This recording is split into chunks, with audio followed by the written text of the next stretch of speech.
Seja bem-vindo. A 10 de outubro assinala-se o Dia Internacional da Saúde Mental, um tema que ganhou destaque com a pandemia, apesar de ainda não ser falado o suficiente e existir um estigma a ser combatido. Afinal de contas, doenças e problemas mentais podem afetar qualquer um de nós.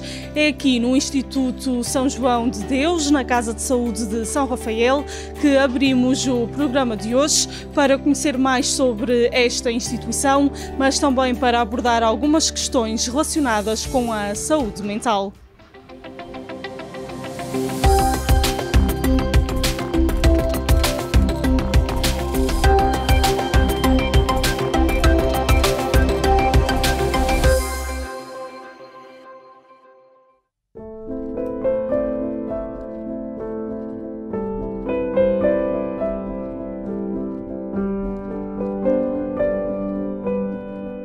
A saúde mental não é, ao contrário do que se calhar muitas pessoas pensam, e esta é a definição da OMS, não é a simples ausência de doença mental, não é? É mais do que isso, é a sensação de bem-estar físico, psicológico e social, em que as pessoas se sentem plenas e sentem que têm objetivos na vida e sentem que têm, de certa forma, um rumo a seguir.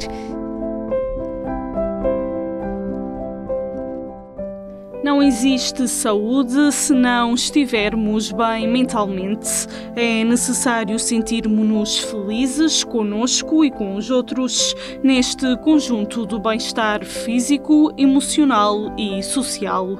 Doenças ao nível mental não escolhem idade nem classe. Um simples episódio no cotidiano pode significar muito e mudar o paradigma.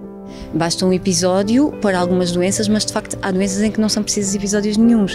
Da mesma forma que nem todos precisamos de ser fumadores para ter um cancro do pulmão, ou nem todos precisamos de comer muitos açúcares para ter uma diabetes, nem todos precisamos ter algum episódio adverso de vida para ter uma doença mental, não é? Portanto, a mensagem é que a doença mental assenta-se em alterações biológicas, algumas de interação com o meio ambiente, não é? Portanto, essas podem ser prevenidas, não é?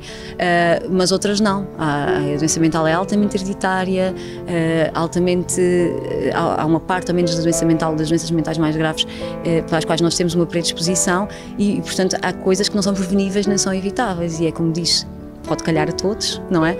E, portanto, se nós não discriminamos pessoas com outras doenças, ditas físicas, também não discriminamos pessoas com doenças mentais que na verdade também são físicas, fazem alterações do nosso corpo e, portanto, não faz sentido discriminarmos uma doença em prol da outra, nem faz sentido de todo discriminarmos as pessoas doentes. Situações frequentes do dia-a-dia podem agravar-se e há sinais que podem começar a indicar a presença de algum problema no ramo da saúde mental. Há casos que podem ser prevenidos, mas nem todos são possíveis. Luísa Brasil tem o seu irmão na casa e Natércia Santos o seu pai. Até aos 25 anos, portanto, ele teve uma vida normalíssima, com uma prática de desporto, com uma vida muito saudável em termos, portanto, de postura, e do nada ou do muito acontece um episódio qualquer, portanto, que perturba exatamente aquilo que as pessoas pensam que nunca lhes poderá acontecer, quando pode acontecer em qualquer altura da vida, em qualquer idade, por qualquer vicissitude. Aconteceu, portanto, que ele entrou numa depressão que se agravou profundamente e que depois degenerou numa doença mental mais grave e, obviamente, teve que ter apoio, teve que ser internado com muita vontade dele, sem problemas nenhuns. Ele próprio, quando vinha nos internamentos esporádicos e quando não se sentia bem, muitas das vezes a minha mãe via-o já a preparar o saco e a dizer: eu vou até à Casa de Saúde de São Rafael, que em termos de gíria popular, como se trata bem assim, porque não me estou a sentir bem e lá vai, eles vão prestar-me ajuda. Eu acho que hoje em dia não é só o facto da pessoa não saber recorrer quando está triste ou ansioso, mas sim o saber monitorizar esse estado de espírito, porque não basta sentir-se triste, achar que um comprimido vai ficar melhor e que depois não é preciso ser acompanhado. Acho que o problema grande da saúde mental, que todos precisamos dela, eu preciso dela, preciso ter recursos para que a minha saúde mental seja minimamente equilibrada. Hoje em dia a sociedade, estamos a sair de uma pandemia, felizmente, não é? Mas que todos precisamos ter atenção à nossa saúde mental, e acho que as pessoas até conseguem identificar, conseguem procurar ajuda, não conseguem monitorizar, porque não basta um comprimido para resolver um problema. Precisamos trabalhar a pessoa, precisamos perceber bem a raiz do nosso problema, para que isso, ao longo prazo, ao fim de 6 meses, ao fim de um ano, consigamos ter um equilíbrio. Uma pessoa pode estar afetada por problemas de saúde mental num emprego que está a correr mal, num chefe que não o sabe ser, um emprego que não é estável. Portanto, a inclusão ou a exclusão da sociedade pode contribuir para a saúde mental. E na minha área somos uns felizardos, porque, tirando casos extremos, os problemas de saúde mental são sempre dados como excentricidades. Portanto, estamos um bocado livres do estigma por as nossas maluqueiras, entre aspas, são excentricidade e são criatividade. Mas há pessoas que não, que é o menor sinal de stress, de depressão, começam a ser marginalizadas. Isso é uma coisa tristíssima, e temos que lutar cada vez mais para que as pessoas que são atingidas por uma doença, que não é um pecado nem uma fatalidade, é uma simples doença, que sejam incluídas na sociedade e não ostracizadas e separadas. Portanto, voltaria ao princípio, saúde mental é mesmo a nossa maneira de estar na sociedade em harmonia. Se falha alguma coisa, pode ser grave. É necessário aceitar a doença mental como se aceitam tantos outros problemas, sem sentir medo ou sem discriminar. É necessário também saber pedir ajuda e não sentir vergonha. Aqui é possível começar do zero e encontrar uma nova oportunidade para o futuro. A meta é a evolução pessoal com a integração na comunidade sem preconceitos.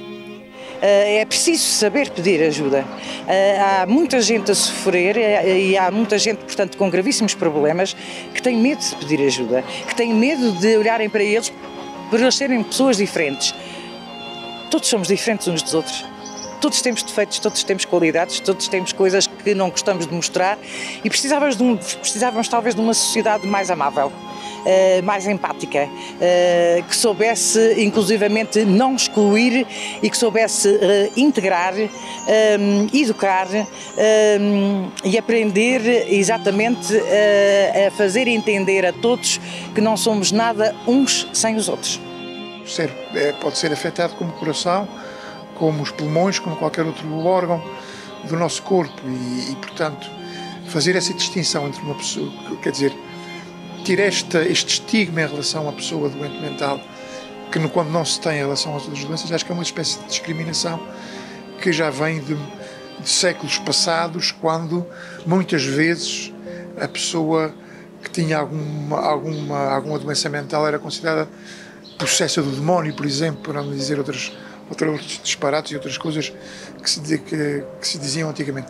Limpar essa ideia, considerar que a pessoa normal deve estar, que a pessoa com alguma doença mental deve estar integrada na sociedade, deve pertencer, deve interagir, porque a interação é fundamental também para a saúde mental. São muitas as pessoas que nesta casa encontram uma segunda família onde voltam a ter um sorriso e praticam diferentes atividades. Estou aqui há quase 10 anos. Eu que quase me auto-internei, não tinha sido para viver. Do início eu nem sequer sabia das residências, depois é que me meteram lá, estou mais autónomo e sinto-me bem aqui. E o que é que normalmente se faz aqui durante o dia? Existem vários tipos de atividades? Numa casa eu estou aqui nos jardins de manhã. Por exemplo, esse jardim, aquele jardim ali, eu que trato deles. Apanhar as folhas, os ramos, o que tiver, as beatas, o que tiver. Eu sinto-me bem, fui bem recebido, sinto-me bem. A gente joga dominós, joga as copas e joga matrecos. Sentem-se bem recebidos e a ver a luz ao fundo do túnel. Aliás, as próprias famílias depositam toda a confiança nos profissionais desta instituição. A experiência tem sido excelente, o meu irmão já está aqui há muitos anos, principiou por internamentos esporádicos, quando surgiram exatamente os primeiros sintomas, até que praticamente passou a viver exatamente aqui neste estabelecimento de saúde mental, como costumamos dizer, a que ele chama carinhosamente a sua segunda casa. E só exatamente por esse tratamento mais imbuído de sentimento nas palavras preferidas por ele, se percebe o quão acarinhado e o quão apoiado ele se sente exatamente aqui neste espaço, onde durante as crises mais agudas foi sempre muito bem tratado, muito bem acarinhado e muitíssimo bem acompanhado. É como é óbvio, portanto, num sítio destes não é fácil os profissionais de saúde lidarem com diferentes personalidades, com diferentes educações, com diferentes diagnósticos e há que haver, portanto, empatia, há que haver ao mesmo tempo pulso firme, porque eles precisam também, portanto, de serem dirigidos e isso é uma tarefa, portanto, diária, difícil e altamente desgastante também dos profissionais de saúde, a quem todos nós, portanto, que temos familiares aqui, que sabemos exatamente do empenho, da maneira como eles se referem exatamente a quem nos trata, que temos que ter um obrigado com um ó muito grande, percebendo que não há nenhum sítio perfeito, há sempre falhas em todos os sítios, em todos os serviços, sejam eles de que origem for, mas que realmente aqui, portanto, acaba por ser a tranquilidade em termos de sentimentos e de apaziguamento de dor da alma. Fui a primeira a ser a favor de ele ser integrado e reconhecer que seria a ajuda que ele precisava. É o meu pai e acho que desde então, para a qualidade de vida dele e da restante família, tem sido muito benéfico. Juntos querem quebrar barreiras, mesmo que a sociedade continue a fechar os olhos ao combate deste estigma. É uma luta diária e um dos temas principais ao falar de saúde mental. Estar na casa de saúde não significa ficar com um carimbo para o resto da vida. Pelo contrário, significa sim encontrar uma nova forma de viver. Toca também a cada um de nós fazer a diferença. Não há uma fronteira definida entre a saúde, quando é que uma pessoa se considera saudável, não existe ninguém totalmente saudável na sua mente, quer dizer, e depois qual é a fronteira? Podemos dizer que a fronteira entre uma pessoa que tem saúde mental e uma pessoa que não tem saúde mental esteja talvez naquela, quando os problemas de saúde mental afetam de tal maneira a vida a tornar impossível uma vida normal, na rua, com as pessoas, no contacto nas suas relações. Portanto, saúde mental é uma questão, saúde ou doença mental é uma questão que também é social e está muito estigmatizada. Aqui na Terceira há um provérbio que diz, ou não é um provérbio que diz, é uma expressão popular que se diz quando alguém está a fazer alguma asneira ou a dizer algum disparate, a gente costuma dizer, olha, devia estar em São Rafael, devia estar em São Rafael. Ninguém diz devia estar no centro de oncologia, devia estar na pneumologia, devia estar não, de São Rafael, porque há um estigma em relação à doença mental e vai levar muito tempo à população a livrar-se desse estigma. Os próprios utentes deixam também este apelo, neste caso muito direcionado para quem possa estar a necessitar de ajuda. É não terem medo, ser como quiserem ser, se aceitarem como são, porque há pessoas que não sabem o que as outras podem passar mentalmente. No início, eu estava na solidão, eu afastava-me das pessoas, e depois a solidão transformou-se em raiva para as pessoas normais, que eu cresci praticamente sozinho.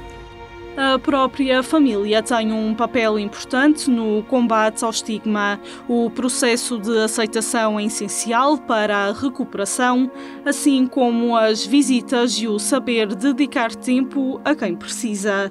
Tudo pode fazer a diferença e, neste sentido, a Casa de Saúde mostra-se de portas abertas a quem queira conhecer melhor a instituição e os utentes. Afinal de contas, não se pode julgar o que não se vê de perto. Normalmente as pessoas reagem mal ao desconhecido e às coisas de que têm medo. Portanto, essa era a coisa mais importante, era as pessoas lidarem e serem convidadas a lidar e a conhecer, exatamente para perderem o medo, porque não há razão para ter medo. O meu pai está cá há 9 anos, é uma pessoa jovem, considero jovem, porque tem 60 anos de idade, que fez agora no passado mês de agosto. Realmente a saúde mental também tem evoluindo com o tempo e isso também não é só uma responsabilidade da Casa de Saúde, como das próprias pessoas. As famílias, os amigos, tanto sejam amigos da freguesia, não precisam ser familiares próximos, devem ter a consciencialização de vir visitar os doentes. Visitar os doentes porque eles são pessoas como nós, infelizmente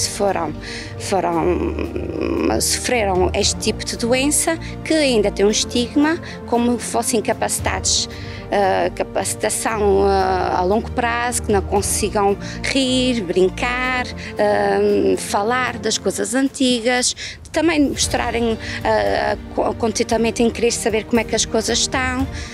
Por isso, acho que cada vez mais também é pedir à sociedade para que tenha coragem de vir visitar, de abraçar, quando for possível, e de dar carinho. Com o amor tudo se vence. É muito importante não ser largado, entre aspas, aqui na instituição, porque o reconhecer um problema é difícil para o próprio, mas se a família também não o reconhecer, vai estar a excluí-lo e a despejá-lo na instituição, não está a contribuir para a resolução do problema da pessoa. E, portanto, é muito importante que... Isso é um hospital psiquiátrico. Se vão ao hospital visitar os familiares que estão internados, por qualquer que seja a questão, também pode ser por uma questão pela qual a pessoa veio aqui pedir ajuda. E, portanto, vamos tirar essa ideia de que a Casa de Saúde é um local onde se despeja e onde estão as pessoas que não podem estar com o resto da sociedade, porque não é assim. Não, e temos a experiência de vários utentes em fórum socioocupacional, aqui no centro de dia, que chegam aqui e dizem: eu pensava que era diferente, pensava que era assustador quase, tenho muito ainda o estigma de é a Casa de Saúde. E chegam aqui e são várias as verbalizações que temos de esta é a minha família. Ajudar no bar ou no jardim são algumas das tarefas executadas pelos utentes. Aprendem e convivem uns com os outros, com ateliês que passam inclusive pelo artesanato.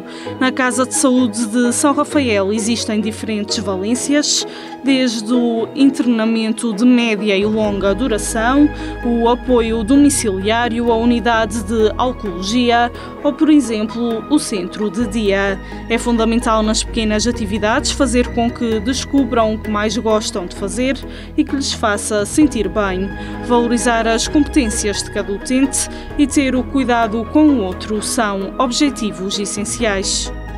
Para nós, a saúde mental, para além de todas as questões técnicas também passa muito pela questão da hospitalidade, pelo autocuidado que fomentamos a cada um dos utentes no seu processo, quer de autonomia, porque acaba por ser aqui o ponto, a palavra-chave aqui no centro.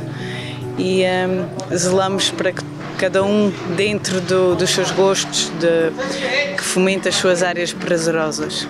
Porque a saúde mental também é muito isso, quer para os utentes, quer para nós, colaboradores, e nós, enquanto seres individuais, precisamos de salvaguardar a nossa saúde mental, e salvaguardando-a, focando no autocuidado, acaba por ser muito importante.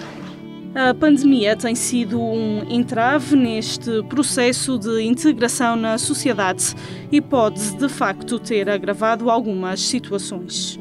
O impacto da pandemia que ainda existe para os nossos doentes é o facto de eles não poderem sair da instituição. Os nossos doentes, apesar de estarem institucionalizados, nós fomentamos muito a vida comunitária, até para reduzir o estigma e para eles se sentirem sempre integrados na sociedade dentro do possível e dentro das limitações deles. E o facto de eles não poderem sair livremente, nós tínhamos muitos senhores que todos os dias iam à cidade, bebiam-se a café, interagiam lá com pessoas que conhecem, voltavam. e isso hoje em dia ainda não é possível, ainda não nos é permitido pela Direção Regional de Saúde, portanto esse impacto continua a se sentir. Os doentes ao início aceitaram muito bem, porque veem televisão e porque estão informados e portanto percebiam as contingências. Hoje em dia já se começa a tornar mais difícil, porque eles também estão informados e começam a perceber que há um desconfinamento a nível da sociedade em geral, e as pessoas que estão nos lares e que estão nas casas de saúde ainda continuam, porque têm de ser protegidas, e eu percebo naturalmente, mas ainda continuam muito confinadas, e isso começa a ter aqui algum impacto, porque já lá vão quase 2 anos, portanto eles já se começam a queixar e já começam a questionar-se e a reivindicar, e bem, porque têm de ter uma voz ativa de certa forma. São várias as patologias, um trabalho complexo, mas compensador. É um trabalho perfeitamente normal, que tem muito desgaste, como tem qualquer desgaste, como tem qualquer trabalho a nível da saúde, tem desgaste, não é? Portanto, numa enfermaria hospitalar, mesmo que não seja de psiquiatria, também terá o seu desgaste associado a nível da enfermagem, a nível dos médicos, dos psicólogos. Aqui não é diferente. É um trabalho bom porque a equipa dá-se toda bem e porque gosta muito daquilo que faz. Na verdade, é preciso ter um certo gosto para trabalhar nesta área, portanto eu acho que, se calhar falando pela equipa e tomando por todos, é um trabalho que a maioria das pessoas gosta de fazer e faz com gosto, e acabamos por sentir aqui uma espécie acabamos por sentir aqui no trabalho numa espécie de comunidade, e portanto interagimos todos bem uns com os outros, numa espécie de família, digamos assim. As perturbações de natureza mental estão a aumentar cada vez mais. A depressão é a segunda causa de incapacidade na União Europeia e um dos maiores fatores de risco de suicídio. Segundo um estudo da Direção-Geral de Saúde, Portugal é um dos países europeus com maior número de casos de doenças mentais. Fica assim, através de testemunhos de utentes, familiares, colaboradores e da sociedade em geral, a mensagem de que devemos quebrar preconceitos e estender a mão para ajudar o próximo. Hoje teu, amanhã meu.